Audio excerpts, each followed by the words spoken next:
Ang tungkod mo at pamalo ang aking gabay at sanggalang.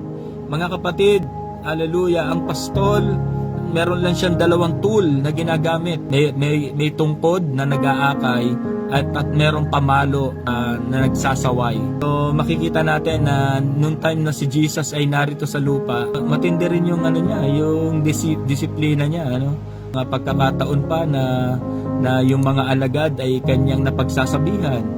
Kayo ba naman ang sabihan ng Panginoon? Kayo yung mga lahi ng ulupong. Amen? So sino ba namang hindi matitisod kapag gano'n ang narinig mo mula sa iyong pastol?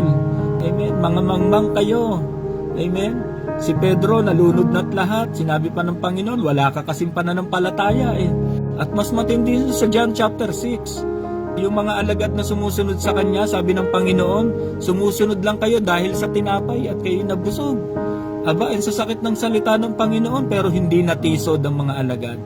Yung mga ibang mga alagad sa John chapter 6 verse 66, John 6:66, marami sa kanyang mga alagad tumalikod sa Panginoon. Kaya ang true disciple, yun talagang totoong alagad, nananatili sa Panginoon. So kaya mga kapatid, ang isang pastol, meron siyang dalawang tool. Tungkod na nag-aakay, pamalo na nagsasaway. Hallelujah. At kailangan nating maunawaan yan. So, purihin ang Panginoon at pinagpalang morning sa ating lahat.